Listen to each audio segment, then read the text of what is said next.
Một không gian huyền thoại mở ra với nhiều bí ẩn, một công trình tôn nghiêm gắn liền với sự hình thành và phát triển của một tôn giáo lớn ở Việt Nam, một kiến trúc tôn giáo hoành tráng bậc nhất của tỉnh Kiên Giang, tọa lạc tại huyện Tân Hiệp, đó là Thánh thất Cao Đài. Hôm nay, chúng tôi mời quý vị cùng với tôi, chúng ta tham quan ngôi thánh thất của đạo Cao Đài, tọa lạc tại huyện Tân Hiệp, tỉnh Kiên Giang. Vâng, đây là quốc lộ 80, đoạn ngang qua Kinh Sáu, thuộc huyện Tân Hiệp, tỉnh Kiên Giang. Vâng, đây là Thánh thất Cao Đài, một thánh thất rất tôn nghiêm, lộng lẫy và lớn bậc nhất của huyện Tân Hiệp.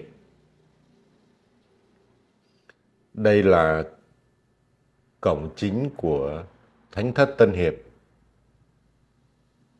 Vâng, một kiến trúc hết sức kỳ bí, lộng lẫy và rất tôn nghiêm. Đó là Thánh thất Tân Hiệp của Đại đạo Tam Kỳ Phổ Độ. Vâng, một cổng chính rất lộng lẫy với những họa tiết đặc trưng của thánh thất. Chúng ta nhìn toàn cảnh phía bên ngoài của Thánh thất Cao Đài. Trước mặt quý vị là cổng của điện thờ Phật Mẫu. Trong chốc lát nữa đây, chúng ta sẽ qua phía bên điện thờ Phật Mẫu để tham quan. Vâng, một ngôi thánh thất đẹp bậc nhất của huyện Tân Hiệp nói riêng và của tỉnh Kiên Giang nói chung, cũng như trên cả nước. Chúng ta quan sát những nét kiến trúc độc đáo của Thánh thất Tân Hiệp. Vâng, với những kiến trúc đặc trưng. Nhìn vào chúng ta biết ngay đây là nét kiến trúc độc đáo của những ngôi thánh thất. Bây giờ chúng tôi mời quý vị cùng với tôi chúng ta quan sát kỹ những cái nét kiến trúc trên cái cổng chính này. Vâng, những cái bức họa về tứ linh, long lân quy phục là những cái biểu tượng hết sức quen thuộc của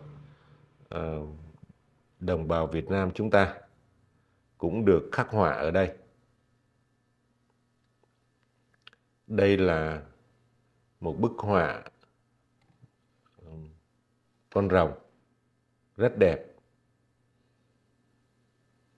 Vâng, quý vị có thể thấy là từng chi tiết, từng màu sơn đã được phối rất hợp lý, tạo nên một kiến trúc kỳ bí và lộng lẫy, mang màu sắc tôn nghiêm của ngôi thánh thất Cao Đài. Đây là hàng rào ở phía ngoài thánh thất. Tất cả tạo nên một dáng vẻ tôn nghiêm của ngôi thánh thất.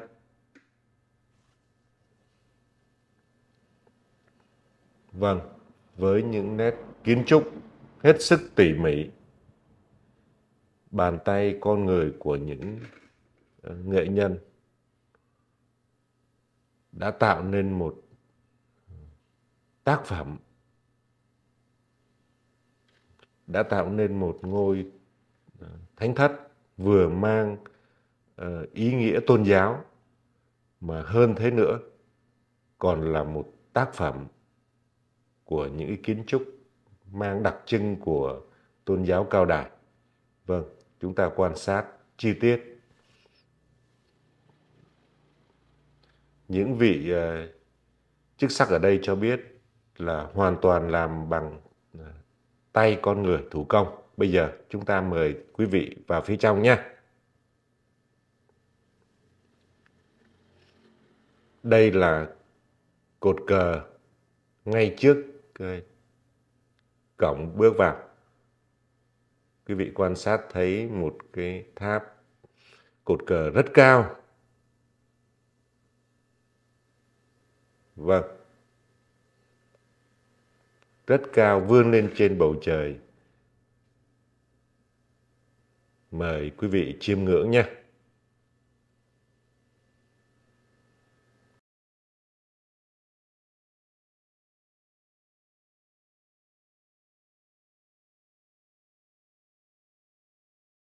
Xin kính chào quý vị.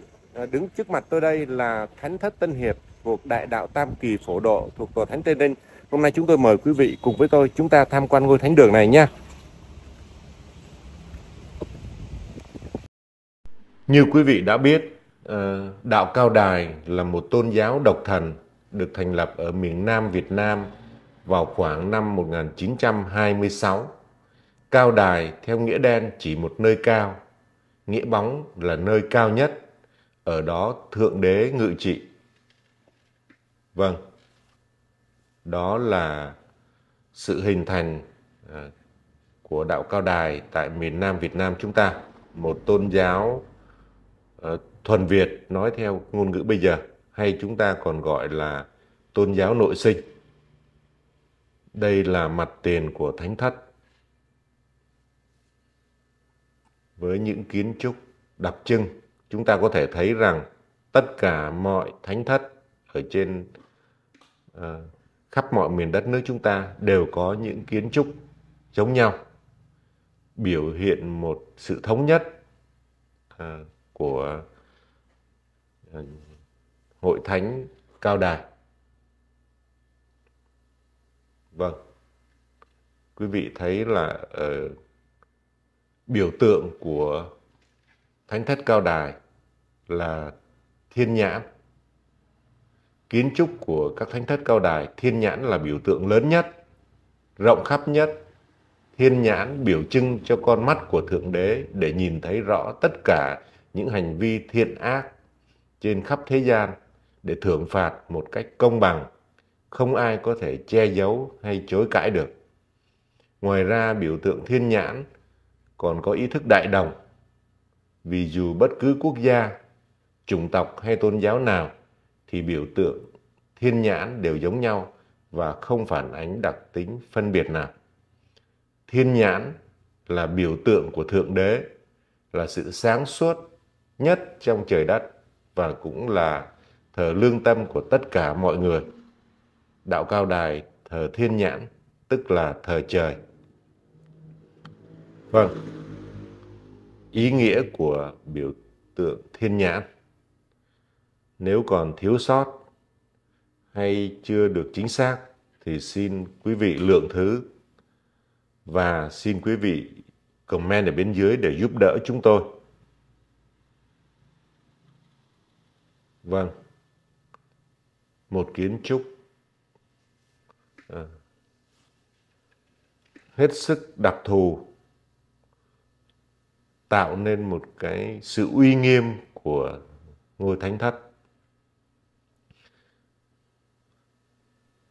Sự phối hợp màu sắc, những hoa văn, những chi tiết chạm trổ, tất cả tạo nên một tác phẩm kiến trúc rất tuyệt vời. Vâng. Mời quý vị chúng ta đi vòng quanh thánh thất để tham quan. Có thể nói là một ngôi thánh thất hết sức là lộng lẫy và tạo nên một cái sự tôn nghiêm của một nơi thờ tự. Quý vị biết rằng đạo Cao Đài là một tôn giáo mới hình thành từ gần 100 năm qua, có tính dung hợp các tôn giáo lớn gồm có Phật giáo, Đạo giáo, Nho giáo và Kitô giáo. Các tín đồ thực hành những điều của đạo như là không sát sinh, sống lương thiện, hòa đồng, làm lành, lánh dữ, giúp đỡ mọi người chung quanh, cầu nguyện và thờ cúng tổ tiên và thực hành lòng yêu thương đồng loại. Đó là tôn chỉ của các tín đồ Cao Đài. Vâng, hết sức nhân văn. Quý vị có thể thấy là những từng chi tiết, từng nét khắc họa cũng như sự phối màu tạo nên một nét đặc trưng của ngôi thánh thất. Đây là khu vực của những vị chức sắc. Người ta sinh hoạt ở cái khu vực phía sau này. Vâng, chúng tôi rất lấy cảm động khi mà được chiêm ngưỡng vẻ uy nghiêm, lộng lẫy của thánh thất Cao Đài của huyện Tân Hiệp. Sau khi xin phép những vị chức sắc, tôi được phép ghi lại những hình ảnh này và thật sự xúc động khi nhìn thấy một cái ngôi thánh thất với những cái kiến trúc đặc trưng của đạo Cao Đài đã làm tôi hết sức ngỡ ngàng. Chúng ta không thể ngờ là ở một địa phương nhỏ mà lại có một ngôi thánh thất hết sức là rộng lớn, khang trang, uy nghiêm và hết sức là mang cái dáng đặc trưng của lối kiến trúc của những ngôi thánh thất Cao Đài. Vâng, những tòa tháp, tháp chuông, tháp trống vươn lên trên trời cao như ước muốn của mọi người, hướng đến những giá trị đạo đức, những cái giá trị về chân thiện mỹ mà con người hướng đến. Quý vị có thể thấy là một cái lối kiến trúc hết sức đặc trưng, không thể nào có sự trùng hợp ở một lối kiến trúc nào khác ngoại trừ những ngôi thánh thất của Đại đạo Tam Kỳ Phổ Độ. Chúng tôi thật sự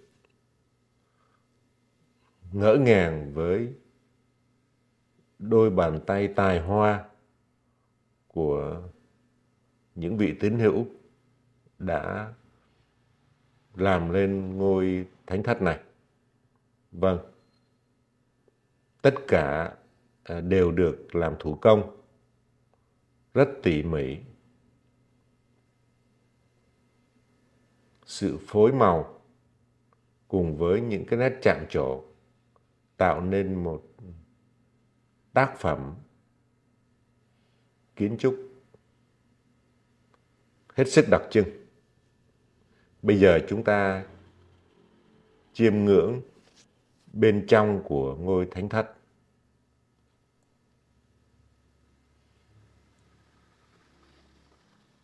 Vâng, chúng tôi hết sức xúc động khi được phép ghi lại những hình ảnh này. Nơi Đấng Chí Tôn ngự trị. Vâng, trân trọng nhất vẫn là thiên nhãn, nơi Đức Chí Tôn ngự trị.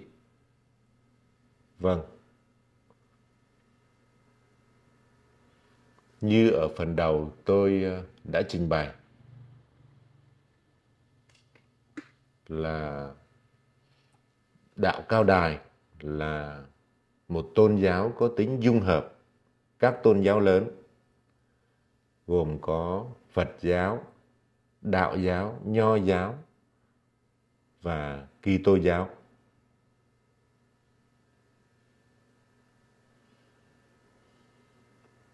Có thể thấy rằng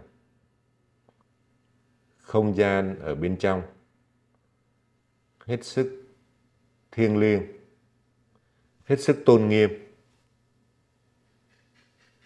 tạo nên sự uy nghiêm của nơi thờ Đấng Chí Tôn.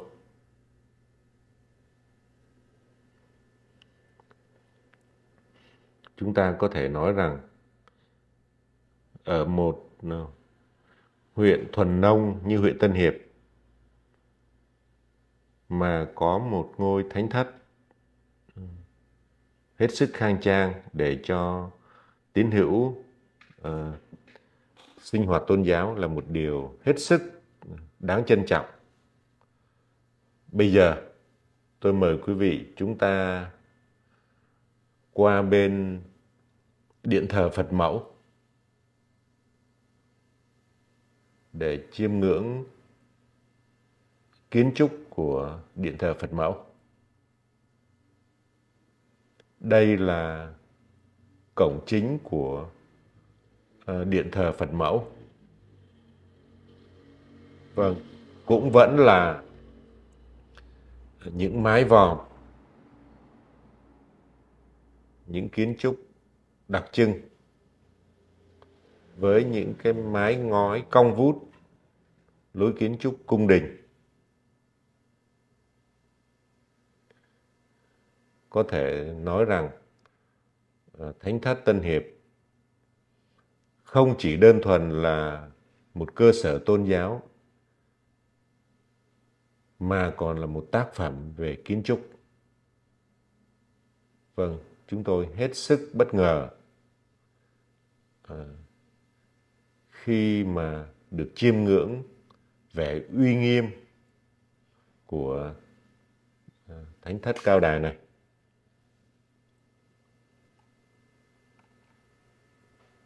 Vâng, chúng tôi vô cùng xúc động khi mà được chứng kiến những cái nét đẹp. Đây là toàn cảnh của điện thờ Phật Mẫu.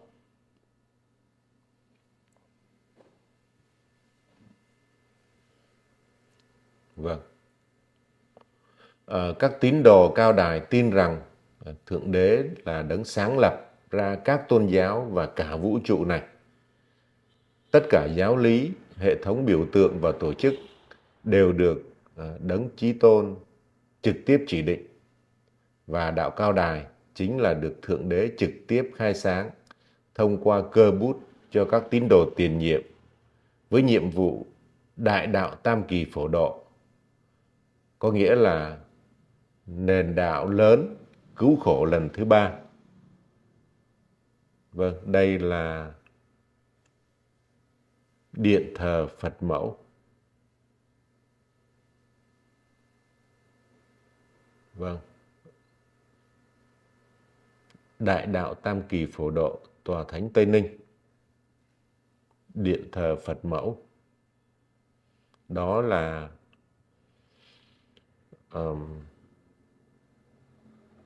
cái cổng chính của điện thờ Phật Mẫu.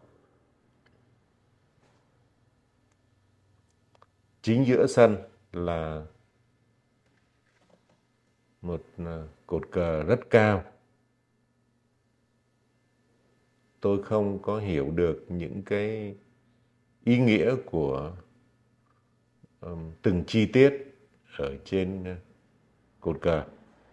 Quý vị nào biết thì xin quý vị chỉ giáo giúp đỡ chúng tôi. Nếu chúng tôi đưa những thông tin chưa được đầy đủ hoặc chính xác thì xin quý vị thứ lỗi và comment ở bên dưới để giúp đỡ chúng tôi có thêm những hiểu biết về bổn đạo. Vâng, tất cả những thông tin mà tôi trình bày trong video này là nguồn từ Wikipedia trên mạng Internet, cũng như là một vị trực tiếp mà tôi gặp mà khi tôi quay video này. Thì khi tôi trao đổi thì được vị chức sắc ở đây hướng dẫn một vài đôi điều. Vâng, chúng tôi rất mong nhận được sự góp ý của quý vị, đặc biệt là những vị chức sắc trong tôn giáo. Xin quý vị chỉ giáo để giúp đỡ cho chúng tôi tìm hiểu về đạo một cách hoàn chỉnh hơn. Vâng, đây là những cái chi tiết trên cái kiến trúc của mái ngói, những cái nét khắc họa hết sức tinh vi, mang đặc trưng của lối kiến trúc cung đình. Cũng xin nhắc lại quý vị, đạo Cao Đài hay tên đầy đủ là Đại đạo Tam Kỳ Phổ Độ là một tôn giáo nội sinh, được thành lập vào khoảng năm 1926 tại miền Nam Việt Nam. Đây là những cái bức họa. Tôi không thể nào hiểu hết được những ý nghĩa trên những bức họa này. Nếu được phép và có người hướng dẫn thì chúng tôi sẽ tìm hiểu để cung cấp những thông tin về những cái ý nghĩa của các cái biểu tượng này để hầu quý vị. Vâng, lối kiến trúc hết sức đặc trưng.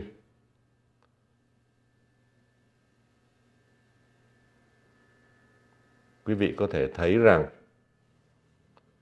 không đơn thuần đây là nơi sinh hoạt tôn giáo, mà trên hết nữa nó còn mang tính chất nghệ thuật, một tác phẩm nghệ thuật trong kiến trúc của các tòa thánh Cao Đài. Vâng, từ cánh cửa, các chi tiết, các cái họa tiết, hoa văn đã làm tôn lên cái vẻ uy nghiêm, trầm mặc của ngôi thánh thất. Quý vị thấy là từ cái cửa, vâng, những cái cửa gỗ được khắc rất là tinh xảo.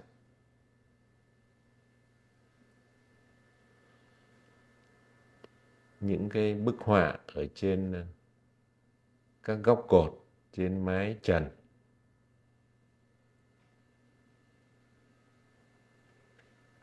đều có những ý nghĩa,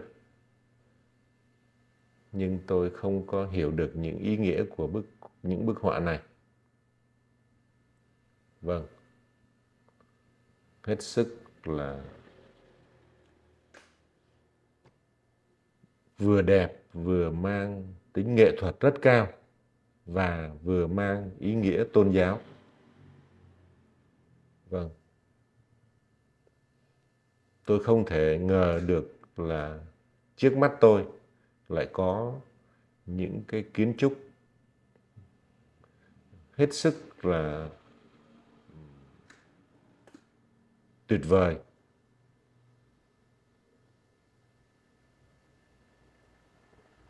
Quá sức lộng lẫy, hết sức là tinh vi.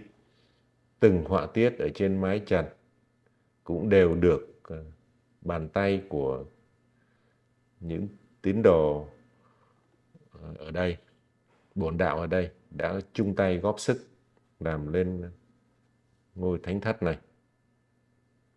Đây là quang cảnh ở phía bên ngoài. Mời quý vị chúng ta quan sát lại một vòng ở bên ngoài nữa trước khi mà chúng ta tạm biệt ngôi thánh thất này. Vâng. Một công trình kiến trúc đặc trưng của lối kiến trúc của các thánh thất cao đài. Như trong những cái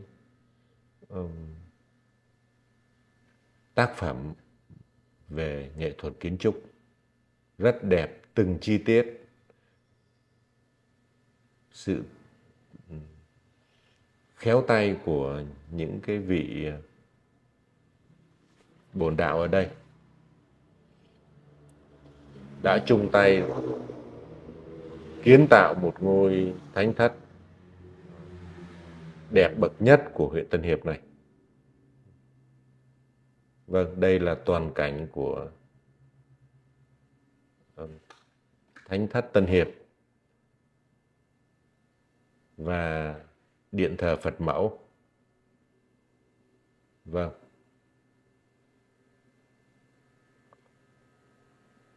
Bây giờ tôi mời quý vị chúng ta tiến vào phía trong của điện thờ Phật Mẫu để chiêm ngưỡng nơi tôn nghiêm của điện thờ Phật Mẫu này.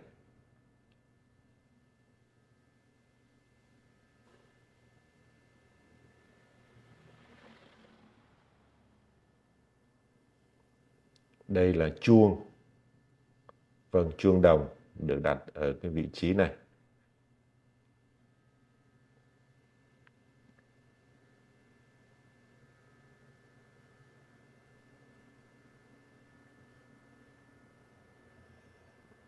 Sau khi được phép ghi lại những hình ảnh này, tôi thật sự là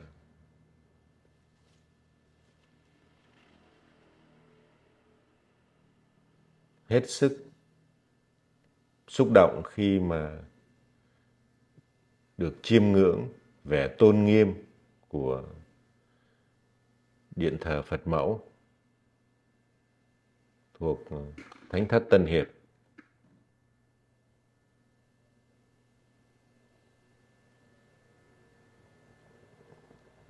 Vâng.